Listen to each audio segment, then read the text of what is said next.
Interference effects. A phenomenon in which mental processing is made slower and less accurate by competing mental processes. So, what exactly are interference effects?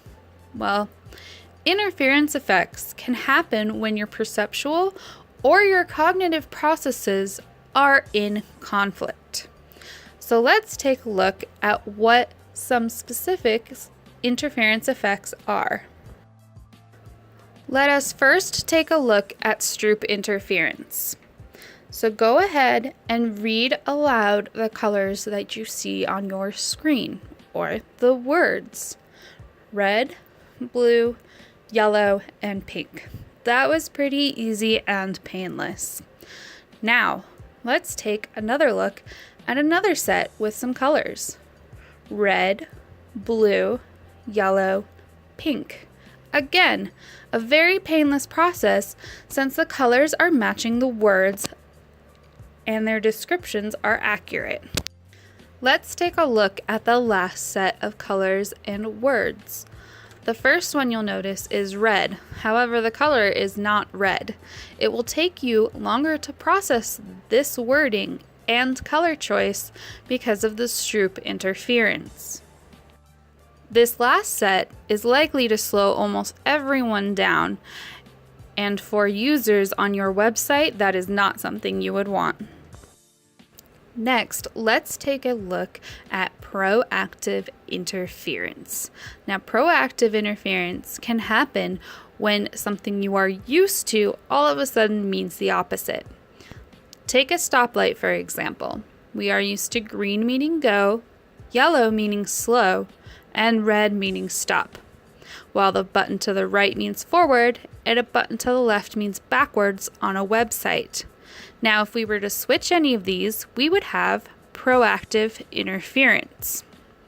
So let's say we made red mean go while yellow meant stop, and the button to the right meaning backwards, while the button to the left meant forwards. This would be proactive interference, as it is not what we are used to growing up. This would not be very good for users on your website, so keep in mind proactive interference. So, how do we apply all of these interference effects into our UX design? The number one thing you should keep in mind when thinking about interference effects in your UX design is to make sure not to interfere with the user's natural thought processes.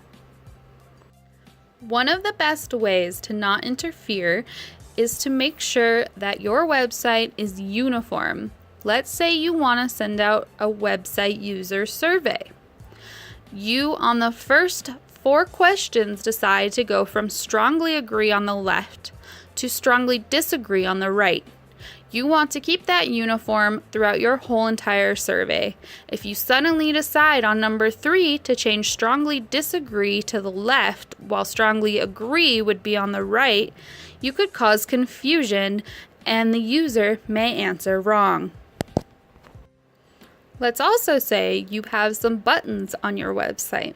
You want to make sure that your button styles are going to be uniform throughout your website to not cause any confusion to the user. So, in conclusion with interference effects, when choosing colors, make sure the colors will coordinate with what your user may already think of the color.